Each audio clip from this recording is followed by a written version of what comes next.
We only make up 3% of police chiefs across this country with the more than 18,000 police agencies that we have. And I'm sure that African American females are less than a half percent of that. So, yeah, we got our work cut out for us, but it's a time of opportunity. Brothers and sisters,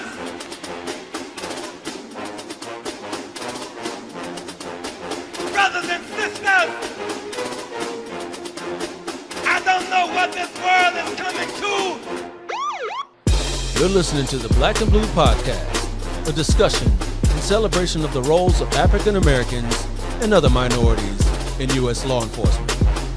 Your host on the Black and Blue Podcast is Dale Peters, a law enforcement professional with over 20 years experience in the business. Hop on board this Black and Blue train of interviews, current events, and pop culture conversations. So get ready. The Black and Blue Podcast is coming at you right now. Hey, Black and Blue fam, welcome to another hot like fire episode of the Black and Blue Podcast. And this is where we celebrate diversity in U.S. law enforcement. If you don't know me, let me introduce myself. My name is Dale, and I'm the host of this program. And if you know me already, thank you for coming back for more.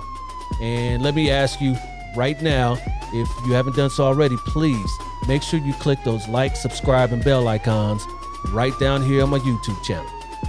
And if you listen to me on your favorite podcast platform, please rate the Black and Blue Podcast 5 stars. And finally, make sure you head on over to any one of my social media pages for even more content. You can find me everywhere at Black and Blue US. All right, so with that down, let me introduce today's guest. She is the chief of police of an ever-growing city some of you may even heard of before. So, Black and Blue fam, let's welcome to the show Waco, Texas Police Chief Sheryl Victorian. All right. Hello. Hi, how are you? I'm great. How about yourself? I'm doing absolutely wonderful. Thank you so much for having me. Absolutely. So, yeah, I mentioned you out in Waco, Texas. How's everything out in Waco today? Fantastic. It's a little cloudy here, but everything is going very well. Thank you. Yeah. Waco, Texas. Me and the fam were there back in September for a cousin's wedding. We were actually in Dallas, and we drove through Waco to go down to San Antonio and check that out. So, yeah, that's a nice area down there. Yeah, it's absolutely beautiful once you get off I-35. So, next time you come through, I'm going to need you to come through the city. Okay. We have some absolutely beautiful sights. I know all you saw was construction coming through Waco Yeah, on 35. that's all we saw. Yeah, that's all we saw. But like I said, it's an ever-growing city. So tell everybody out there a little bit about Waco, how large it is, the demographics and all that. Sure. So we have a population of 140,000. We cover 100 square miles. Wow. Yeah, right. So our city makes up about 30% Hispanic, 20% Black, 44% white, and the rest other ethnicities. Um, our police department is 267 strong. We have just been awarded one of the Department of Justice hiring grants, so we're able to add 12 more to our team in the next couple of years. So that's been very exciting. And we also have 109 support staff here. Our police department, however, makes up 10% African American, 12% Hispanic, and 77% white. So we don't reflect the community, but we take advantage of the opportunities to show that our police officers, regardless of their ethnicities, can still serve in the capacity that's expected of law enforcement. However, we are looking to make sure that we have more diversity within our in the police department and in the ranks. So, Absolutely. And how long have you been chief there? so I have been a chief here for exactly 1 year. March the 15th, I celebrated 1 year. All right, happy anniversary. Thank you. All right, and where'd you come from before Waco? So I served with the Houston Police Department for almost 28 years. I retired there as an assistant chief to take the job here as chief of police. I had a great career when I was with the Houston Police Department. I worked patrol, gang task force. I worked major offenders for 11 years. worked in homicide, child sexual abuse, training, internal affairs. So it was a fantastic career that just pretty much prepared me for the rank that I am in now with the city of Waco. So it was truly a blessing to be there. I never thought I'd leave the city of Houston, but I took the limits off and just been blessed ever since. Yeah, yeah. So you did everything over there at HPD, huh? Sounds like I it. did. Yeah, I yeah, did. Had a great time doing it too. yeah, yeah. Are you originally from Houston, born and raised, or Born and raised in Houston. Like I said, okay? never thought I'd ever leave the city of Houston. Grew up in Sunnyside, and yeah, when I first became a police officer, I even went back patrolling in Sunnyside. So Wow. that was very rewarding. But yeah, grew up in Houston, was there all my life. Was a product of Houston Independent School District schools. Went to Texas Southern University 2 times, and Hmm. earned a master's degree from University of Houston downtown. Got my bachelor's and PhD from Texas Southern University. That's So right, Houston PhD. hometown girl. Yes, yes, Yes, that's sir. right, PhD. And what was a PhD in here? My PhD was in administration of justice. Okay, all right. So Doctor Chief Cheryl Victorian or Chief Exactly. Doctor, which one do we got? It's Dr. Chief. Yeah, Doctor. I get Dr. Chief a lot, Yeah, which is fine. But yeah, you can call yeah. me Cheryl. I'm good with Cheryl. Okay, But okay. yeah, All right, all right. Dr. Chief. Yeah. So you were born and raised in Houston. What was your journey into this profession from the beginning? Did you always want to be a police officer? Did you have family or friends that were police officers kind of steered you that way? What was your journey? Had no family, no friends, and just to be honest with you, as a young girl, 4 or 5 years old, I was definitely afraid of police officers. My family had not had any negative interactions with the police. It's just that my mom would take me to one of our local grocery stores, and there was a constable there working an extra job, and she would just try to get me to shake this gentleman's hand, and I would fall out and embarrass her, crying and screaming and kicking, and I was afraid. And then a couple of years later, it didn't help that we had this mischievous neighbor who told me that the Houston Police Department's helicopter landed on our street and was looking for Cheryl, and and asked if she was a Taurus. And I was like, oh my goodness, that's me. So every time one of the Houston Police Department helicopters passed over, and we were right, our home was right in the flight path, to get to Oh, the really? airport. And so every 2 hours or so, we hear those blades and go running behind trees, bushes, you name it, right? And I did that for a couple of years, me and all my friends, because we thought they were looking for me. I don't know why, I hadn't done anything. So, but my dad passed away when I was 9 years old, and he had a massive heart attack and passed away, and we were going to bury him out of town. And as we were leaving the funeral home, my focus was on those solo motorcycle officers that were escorting us out of the city. They were compassionate and empathetic to our family as we were led to the car. And then as they led us out of the city, I just watched them and the respect that they were, receiving from, the community as we were escorted out of the city. And then after that, my perspective began to change. And a few years later, the real Miami Vice came out. And Yep, yeah, and I was yep. sold with Ricardo and Tubbs and working undercover and being a police officer. So by the age of 14, 15, I knew exactly what I wanted to do and did not steer the path. And here I am. It's been exciting. I knew what I could do and what I couldn't do. I knew what I felt like the character and of police officers were, and I knew that I had to maintain that in order to even qualify to be a police officer. So Right. did that, and here I am. Now, when you say you knew what you could do and what you couldn't do, what do you mean by that? Expand on that. So I mean, I knew that I had friends that like to uh, let's say dabble and smoke weed or stay out after hours and just make poor decisions, right? And I knew that those were people that I could not hang around or be associated with if I wanted to continue to walk the straight and narrow to be able to qualify to be a police officer when that time came. So I knew I had to make good decisions. Yeah. And did some of those friends that you had to kind of leave behind afterwards, and they kind of, or did they shape up and you guys are still cool today? No, absolutely. Some of them stayed the course of what they were doing, and then some, of course, matured and Yeah. we're still really good friends. So no, all is well. Yeah. All right.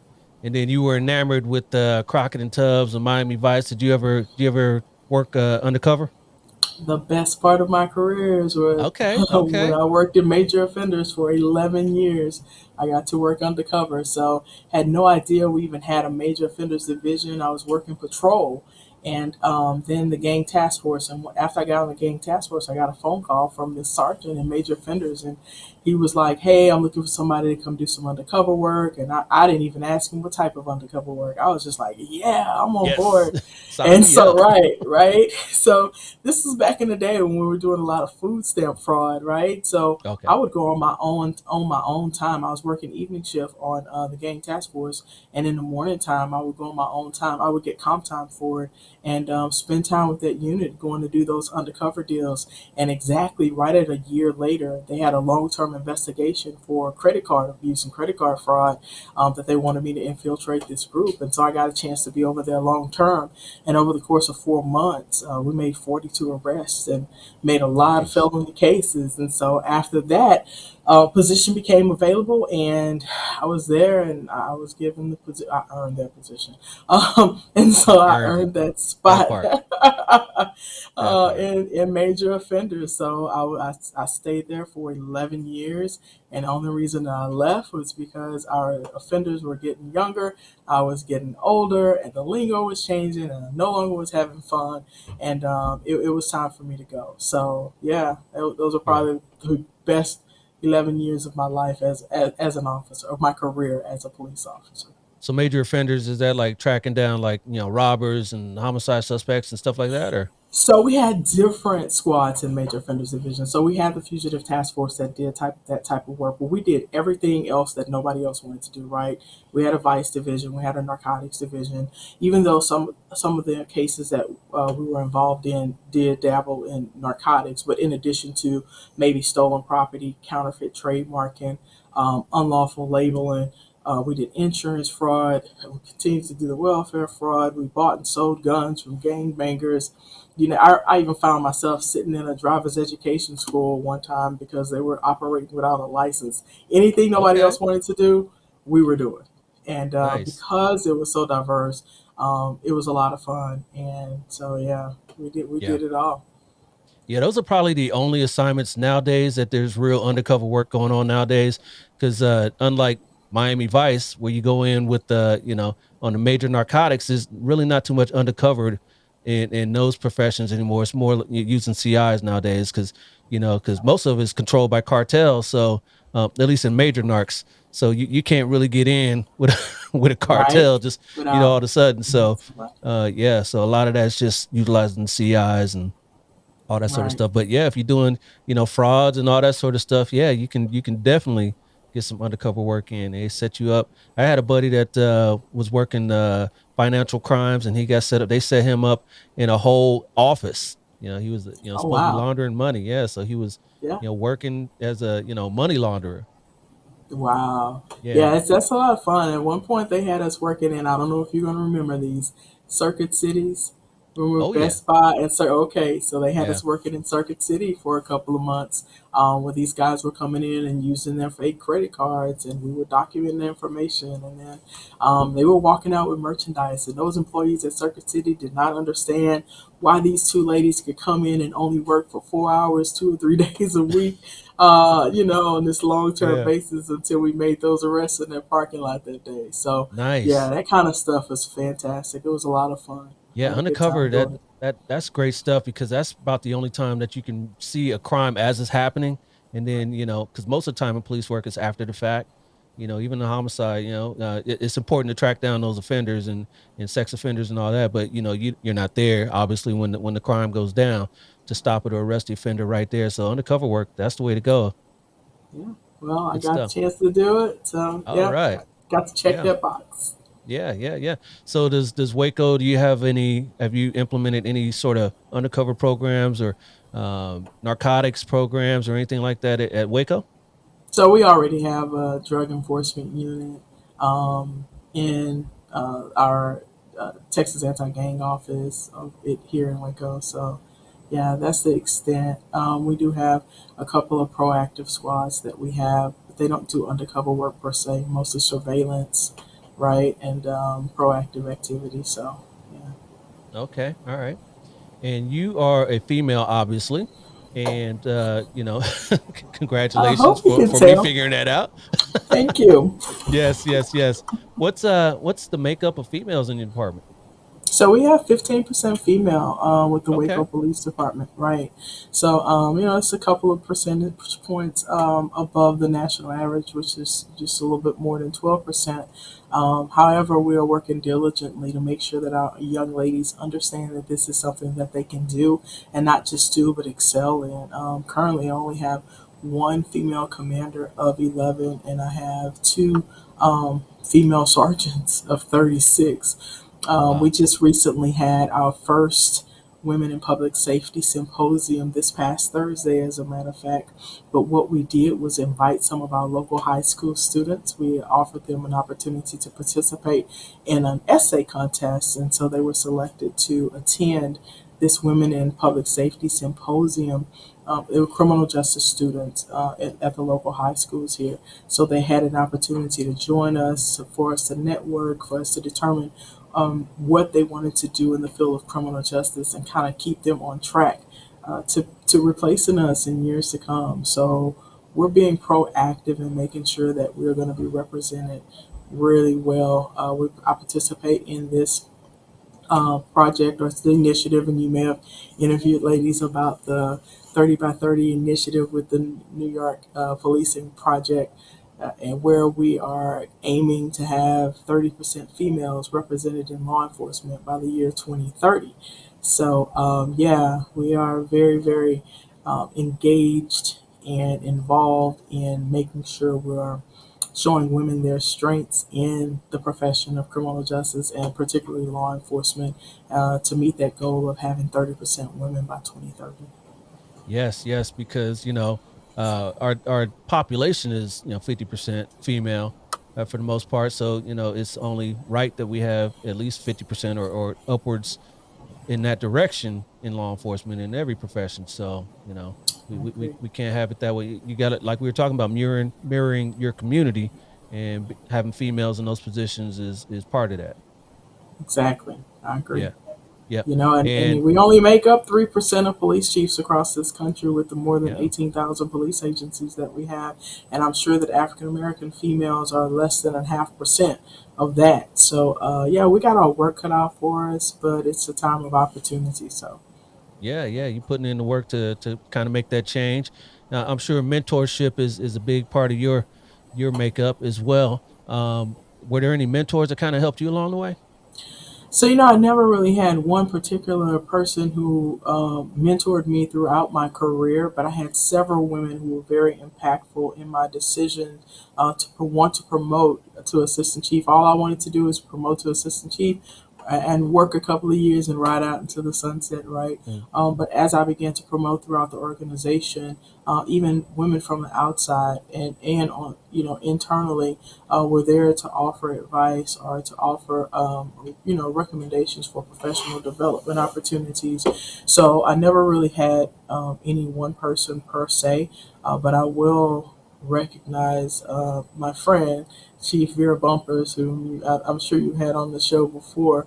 When I promoted to assistant chief, she was one of the first persons to reach out to me on social media and just say, "Hey, she's the police chief for the Metro Police Department in Houston," and say, "Hey, I'm here. If there's ever anything you need, please reach out to me." Right? To be that voice outside of the Houston Police Department if I needed to vent, if I needed to ask questions, if there were things that I didn't know. So I really appreciate her to this day for extending that hand. And so, as a police chief and as somebody, when I was an assistant chief, I thought it was important that I reach back and make sure that I was preparing young ladies for positions and to take my spot, as I promoted throughout the organization. So that's something that's near and dear to my heart that I still do to this day with young ladies that are in Houston. And even since I've been here, I've had young ladies to reach out to me that I now communicate with to help them along this path in law enforcement. Yeah, yeah, that's a mark of a good leader to have good people behind them as well, because you hear of some leaders, especially in team sports, that don't really want someone just as good as them or better than them on their staff, to surpass them and possibly take their job one day. So Right, and then so then in that vein, they're not successful because they don't have good people right. behind them too. Exactly. And we've been accused of that a lot. In the last 29 years that I've been in law enforcement of not, reaching down and helping somebody else climb that ladder, like there's not enough room at the top for all of us, when actually there is. Sometimes we Yeah. just have to be look outside of our comfort zone, which to me was HPD at the time, and see that there are other opportunities with other agencies. It took me leaving HPD to realize that there's life outside of HPD. But Go and figure, that's huh? the message, right? And that's one of the messages that I try to tell you. Not that I'm trying to get anybody to leave the Houston Police Department, but as they grow and develop, if they don't see opportunities for advancement, it's okay to start applying to other agencies and offering your talents, your skills, and your abilities to somebody else, right? So Yeah. there's always room at the top for all of us. Yeah, absolutely. And then when you first started out, as a female, how was that experience on the job when you first started out? Did you get a lot of males, because again, this is a male dominated profession. Did you get a lot of, you had to prove yourself, you had to, work twice as hard, all that sort of stuff? I always felt that as a female, and as an African American, that I have had Facts. to that I've always had to do the extra. For example, but one of the things though, let me just put this out here. I absolutely love what I do. I couldn't imagine myself doing anything else. And we probably made up about 7 to 8% females when I first joined policing back in 1983. So the way was kind of paid for me. So if there were issues with both African Americans or blacks, I really didn't hear about it. But I did always feel like I had to go the extra mile to prove myself and to show that I belonged here, right? Made sure that I maintained beat integrity, and if you come into, supervisor in my area, you're not going to see calls holding for me. When they bumped for a female to check by, that I was going to make myself available and, make sure that I was checking by. When I got that call from major offenders, being willing to go on my own time to go and work and do undercover work, to make sure that people knew who I was and knew the type of work that I could do, right? And then we're talking about promotional opportunities. When I came on with a bachelor's degree, when I realized that everybody was getting a master's degree and you get Mm. extra points when you're testing, then I realized I needed to earn a master's degree. And then as I started promoting, well, I didn't promote until no, that was when I was a lieutenant. But when I started promoting, and I realized that you get extra points for having extra degrees, right? You get 1 point for a bachelor's, 2 points for a master's, 3 points for a PhD at the end of the process, which could move you forward with the Houston Oh Police yeah. Department, which was a very, very competitive process, which could move you forward several spaces, right? So when I realized everybody was going out and getting a master's degree, I always wanted to get a PhD because I knew I wanted to teach at the college level. So I went and earned my PhD. And those 3 points actually pushed me forward 6 spots on the commander's exam, and put me from number 9 after the test and the assessment center to number 3. So I Nice. always felt like I had to go out and do extra and do a little more to make sure that I kind of stood out above the rest. Because if not, I think I just would have got lost in the pack with everyone else. So yeah, um, Yeah. yeah. You So know, I would go ahead. education is a big uh point, big part of your career growth in law enforcement. A lot of people ask, do you need a degree? And you don't need a degree in a lot of departments to enter, but if you want to advance, you obviously do. Just hearing your stories right there. So I always tell people, yeah, if you've got two people that are applying for a sergeant spot, a lieutenant spot, or what have you, and one has a degree and the other one doesn't, and everything else being equal, they're probably going to choose the one with the degree, only because of the point structure and all that as well. Right, exactly. And then, research shows that, the higher education you get, the better communicators we are, the better writers we are, and I think it also increases some of our levels of emotional intelligence Okay. as we deal with other people and just learn more about our profession. So it can only make us better. Absolutely. Yep. Learn to solve problems, problem solving, Hmm. thinking outside the box, all those sorts of things. So, Exactly. I got a master's. I'm probably going to stop there. I don't think I'll go into PhD. So, yeah. But hey, my wife's a PhD. Yeah. She's a Oh, psychologist. So, all yeah. right, that matters, Yeah. So and that counts. I at least had to at least get my master's, yeah, to kind of keep up with her. But yeah, yeah. So Good. are you in your office right now? I am in my What? office. Okay, I'm seeing some pretty good stuff behind you there. It looks like one's a gold record. Yeah. Yeah. What is So that? Were you a yeah, singer or what? it's no, no, by Okay. no means. So when I was working undercover, we did a lot of unlawful labeling cases with the Recording Industry Association of America, and we did quite a few. And so the gentleman that was working with us in contract recommended that our unit be awarded for the work that we were doing with the unlawful labeling at the time. I mean, that was CDs back in the day when people were Yeah. unlawfully copying CDs and selling Yep. CDs and making money off those CDs. And so, yeah, he recommended that we get a gold award with the Recording Industry Association of America, and they awarded us with one. So it's one of my, Nice. yeah, it's one that I always value, so and really like. So, yeah, Yeah. Yeah, that's awesome. That's awesome. Yeah, I'm thank big you. into music. So, you mentioned CDs and, even going back further, if you look behind me here, I got some 45s on the wall, if you remember that. So, I yeah, see. 45s and vinyl and all that sort of stuff. Vinyl's coming back and, nowadays. So people are, Yeah, collectors and yeah, vinyl's coming back. yeah, So, yeah, I'm a DJ when I'm not doing this, so I kind of steer towards more the digital, because it's just yeah. easier going to an event with digital as opposed to crates of records like we used to do back in the day. But Right. yeah, I appreciate that. And Yeah, I great. may have heard some cassette tapes. You remember those too, right? Yes, I do. Yeah, Absolutely. yeah, yeah, Absolutely. yeah, yeah. We had to Yeah, hey, I rewind them remember when my with the dad pencil. had with the pencil. Yep. Yeah, I remember when we had 8 tracks. Come on now, my Oh dad had a van yeah. with an 8 track in Mm-hmm. it. So Yep. Yep. I So remember that. all right, we're dating ourselves, Chief. I know, but hey, it's what it is. Yeah, it is what it is. Yeah, keep Yeah. waking up. They'll be here Yep. too. No doubt, no doubt. So coming up as a female in the ranks, did you ever find yourself, kind of stereotyped? I know you wanted to get into undercover and major crimes and all that sort of stuff.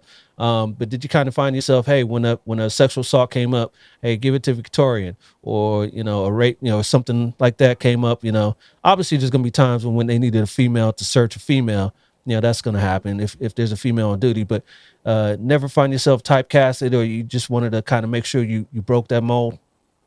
Yeah, I don't remember any specific instances where that happened, but I did realize coming in that, females were usually responsible for our family violence, domestic violence incident, and women who may have been victims of sexual assault and juvenile cases and that type of thing. But I don't remember in my short time on patrol as a patrol officer and a gang task force officer being the one, as a female, being called on to go handle this call, um, primarily because of the type of call that it was. So, Right. one thing that I do remember, though, I had a partner who was when I was still on the program. Oh, I had gotten off the field training program, but we still had a length of time that I had to ride with a partner before my probationary time was up. And we used to go out, and he would tell me, "Hey, you can just stay in the car. I got it. I got it." And I never thought it was because he did not believe in my ability to get the job done. I think he thought he was being a gentleman. It was the winter time. It was cold, and some nights it was rainy, and we were working night shift. And after the second, third time, I was like, no, I need to get out. I'm still learning. And besides, if something happened to my partner, how am I going to explain it? I'm still sitting in the car. And Hmm. so I went in. I was like, no, I'm getting out. So I went in. And when I went in, he and one of the suspects or a suspect were going toe to toe. And he was cursing my partner was cursing him, but every time the suspect would curse, he'd look at me and say, "I'm sorry, ma'am," and then he continued to go on with my partner. He did that like 2 or 3 times. "I'm sorry, ma'am." Tim, and at that point, my partner and I saw an opportunity, and I just kind of nudged my partner on out of the way and handled that situation. And then I think after that night, he realized my value, and I was never asked to stay in the car again. Yes. So I think that was one of the funniest stories. But it wasn't. I don't think it was because he thought my ability lacked. I think he just thought he was being a gentleman. Right. And that's the fight too, though. Us males sometimes thinking we're trying to be gentlemen, but that's not the time or the place to try to be gentlemanly. Right. We're on equal footing, right? We're both Right. there to That's do right. do the job, right? Exactly. Right. Yeah, yeah. But one good thing I know, traits of females though, a better say trait to be able to de-escalate situations. Coming in and just like that situation you just said right there. This guy was saying "ma'am" and calming down and all that sort of things. A lot of times, those guys don't aren't the best de-escalators and want to go in and Right. handle it, with brute force. But females Exactly. have learned to deal with it with talking, and that's the way we should do in the first place, right? Right. Communication to me is key in the way that we communicate because, a lot of times, I'm not a little girl, but a lot of times you're arresting people who are twice your size or who are bigger in stature, right? And so I don't want to have to fight you. I'll fight you if I have to, but I don't want to Mhm. have to fight you. But so I think we realize that. And so that way we use our communication skills, our listening skills, or our body language and their body language in order to de-escalate situations, right? So that we don't have to take it to that next level. So yeah, you're right. And research has shown that females use force a lot less than males use force, and I think it's because we're effective communicators, and don't necessarily go in with a chip on our shoulder and I'm gonna show you who's the biggest guy, Yes, right? yes, that fact right there. Yeah, Right. So, absolutely. but yeah, that's a great point. Yeah, yeah. And de-escalation is a big topic nowadays. Is that sort of training kind of big in your department? Or are you guys on top of that? Because I know it's being codified in a lot of states now. If we weren't doing it in policy, it's being codified in state laws now that you must take de-escalation steps, right? Right. And so I'm really, really proud of our team. We have we call it the police tower, and we do a lot of scenario based training, reality based training, and communicating in order to get someone to comply. And I say that because I know when it's going on because I'm on 8 and we do that training on 7. So sometimes I get to hear the training as it is going on. So yeah, I think that Uh, we do a great job in trying to keep up and preparing our officers to de-escalate situations, by being more effective communicators as opposed to using force. Absolutely. And we're coming out of pandemic, and we're coming out of all the things that happened in 2020 and 2021 as far as George Floyd and Ahmaud Arbery and Breonna Taylor and all that sort of stuff. How did that those incidents affect you and your agency in particular when all that went down? So I was with the Houston Police Department at the time of those. I'm sorry, at the time of George Floyd, and I'll just have to tell you that very first night that I saw that video of George Floyd, I didn't think it was real. I thought it was something that had happened a long time ago, and I'm sitting in my bed and I'm shaking my head, going, "This, when is this? What happened? What is this?" And then when I learned that it was just the night before on Memorial Day, I broke down and I cried because I'm thinking to myself, "Gosh," because by this point in my career, I'll be honest with you, when I first became a police officer, the only thing I wanted to do was put the bad guy in jail. Bad guy had to go to jail. Prevention and intervention was not my thing. Community service was not my thing. Bad guy break the law, he goes to jail. But as I promoted throughout the ranks and matured more, I realized that prevention and intervention were just as valuable as apprehension. And so at that point in my career, there are some people deserve to be in jail and they should be in jail. So apprehension is still high on the list, but I also understand the importance of trying to reduce crime through prevention and intervention. And so I've been doing a lot of that work as an assistant chief with the Houston Police Department. And that night of that incident and watching this man murder George Floyd, I realized that all the work that we have been doing those years that I was an assistant chief had just been reversed. It's like we're starting over now. How dare somebody who wears this uniform that I wear tarnish our badge by pride and abuse of his authority, right? How is he? How did we come from being law enforcement officers and peace officers to being the judge and the jury and administering punishment? That's not who we are. And so I was devastated by that, and then devastated 2 nights later when I saw them burning a police station. And as you know, and looking in the crowd and seeing a whole lot of people that look like me doing it, right? And so I'm thinking to myself, oh my God, people hate what we do that much that they're burning down a police station, right? And I just realized that we had so much work to do, right, in our communities, outside of our communities, and felt like we had just went back, 30 years. And so it was a difficult time. And so we dealt with days, months of protesting. And I saw an opportunity there. As a commander, I had the opportunity to go to the FBI National Academy. And while at the National Academy, one of the field trips was to the Holocaust Museum. And the reason that they took us to the Holocaust Museum because they wanted to show us our propensity to be able to, as leaders, buy into some of the laws that were, or some of the perspectives or ideals that were really unethical, right? And so I thought that was a very humbling experience when I went to the Holocaust Museum. And then my first year as an assistant chief, it culminated into a visit to the actual Holocaust Museum in Krakow, Poland. And so I was actually on the grounds and visited the grounds. And I remember a saying by George Santayana on the wall, and it said that those who do not remember the past are destined to repeat it.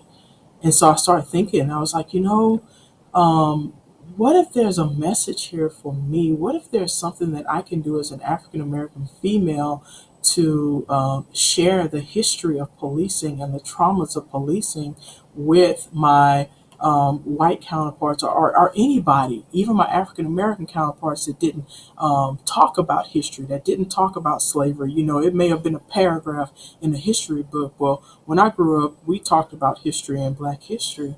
And so I had to talk about those generational mistrust issues in the Black community. And so we were working with a social worker at the time on a different project, Professor Albert Brown from the University of Houston. And I told her, I said, I want to put together a training that talks about the historical traumas of policing. And so our officers can do some perspective taking, not necessarily. I don't want anybody thinking that we're trying to point the finger at them, but I think if our officers have a better understanding of where we came from, then they can be more compassionate, more sympathetic, or more empathetic as to why there's so much mistrust in the African American community. Right. And so we worked together and we built a class called Building Trust from Trauma. And it talked about the historical traumas of policing on a global level. Then it brought it down nationally, and then it brought it down specifically to the city of Houston.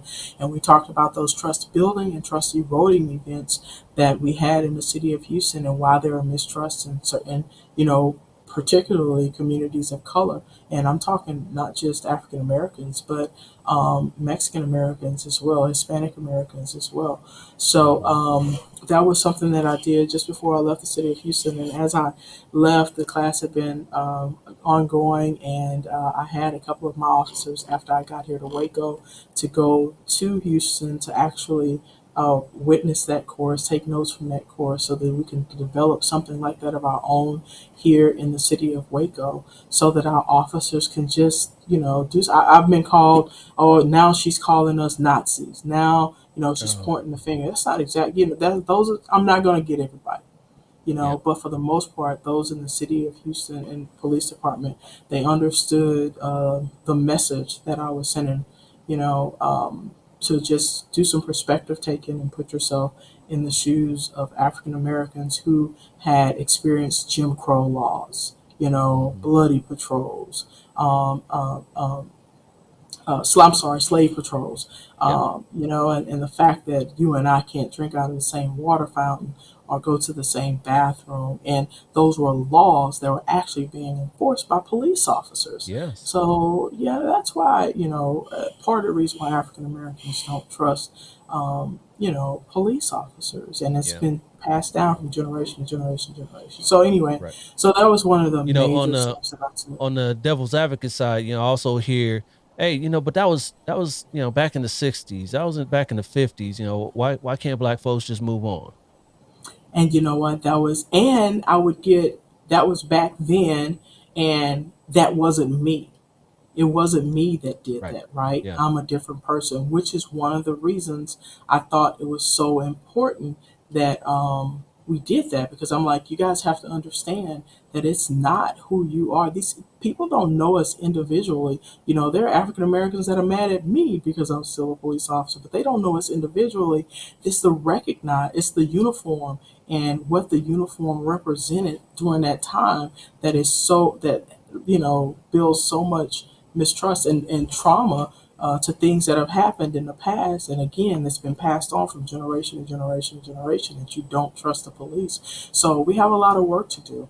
And people think that, oh, they always say these are challenging times. And I absolutely do not agree. I think that these are times of opportunity and an opportunity for us to, policing is changing and we have to change with it.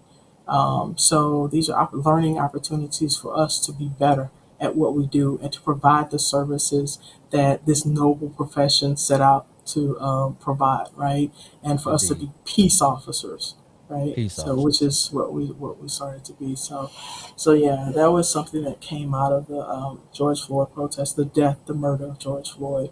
Yeah. For me as an assistant chief and now as a chief. All right. All right. Love to hear that. Love to hear that. So what are some of the more rewarding parts as your position as chief of police? So, some of the more rewarding parts for me, matter of fact, this morning I got an opportunity. You can't see it. I got a little plant and a card over there. I had an opportunity to go spend 30 minutes in an elementary school right here in the neighborhood where the tower is to talk to kids about, policing and police work and making sure that we're still sharing with our community that this is a noble profession. And I am fortunate to be in a community that loves and supports their police. Yeah, do we still have some bridges that we need to connect?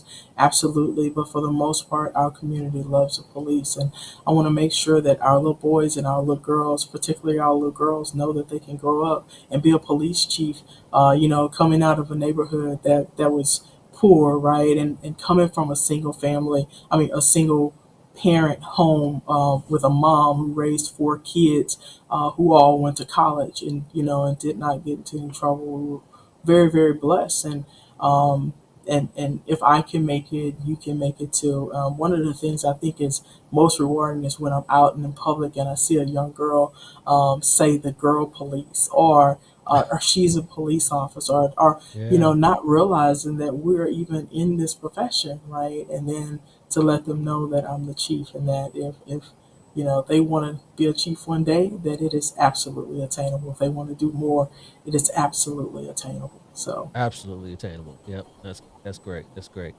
And on the flip side, what's one of the more challenging parts of your job as a chief? I think one of the more challenging parts of my job was coming in from the outside as a chief, coming in from the city of Houston, right?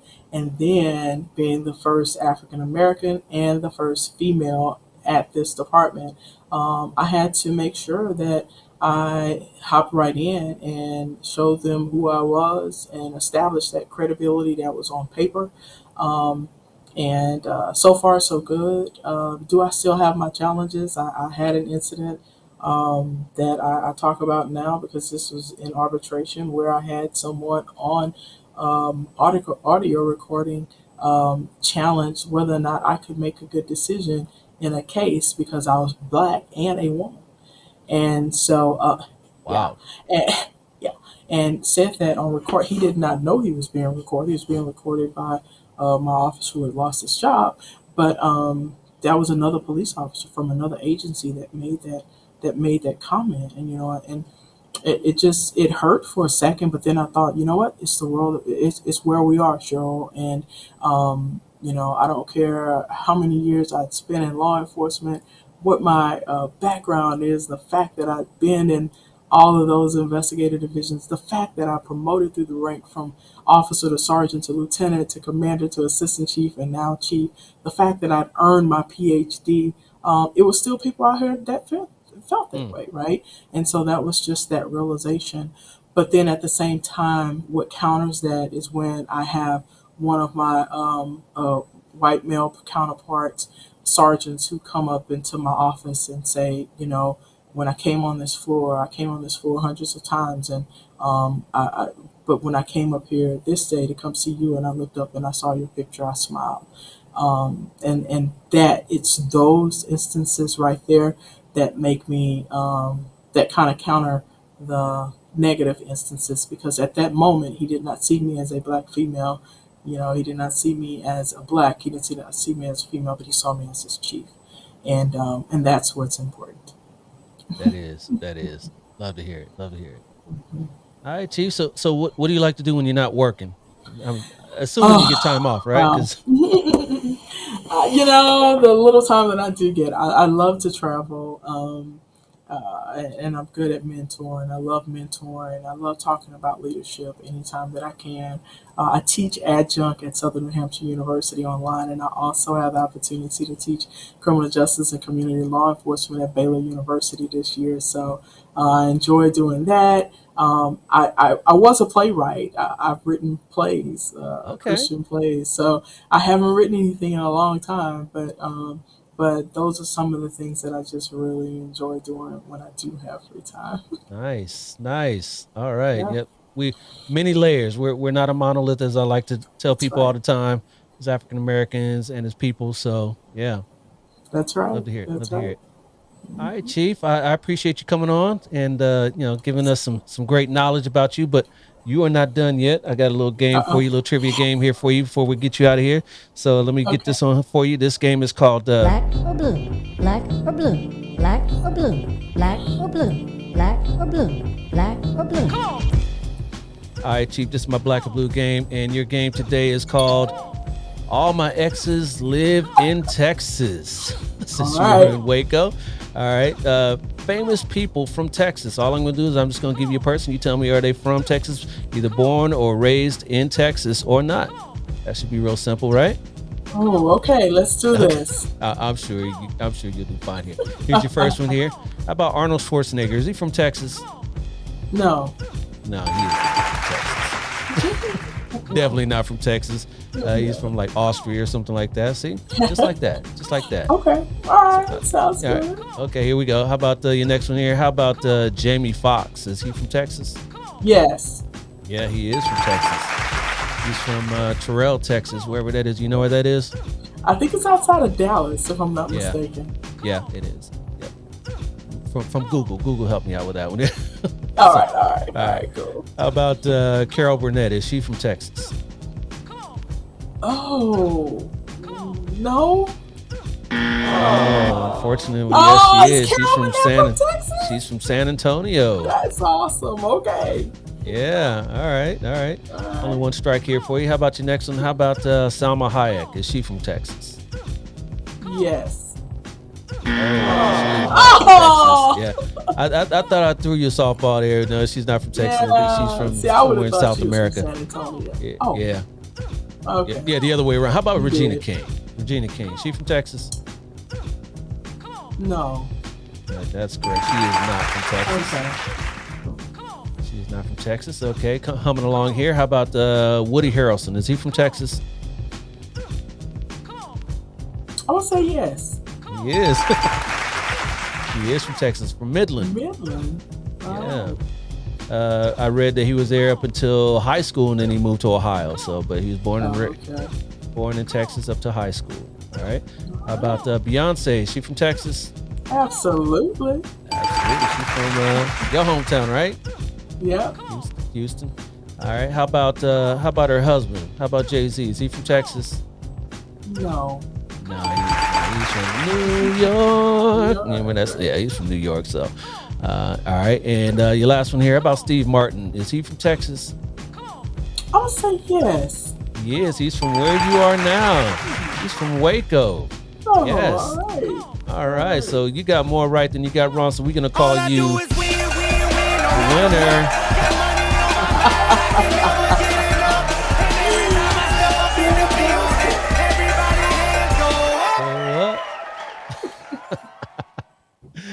All right, Chief, that was awesome. Yeah, so you pulled it out there at the end. You pulled it out there at the end. All right, all right. All right, so again, thank you for coming on. But before we get you out of here, what about some words of wisdom, some parting shots on your way out the door?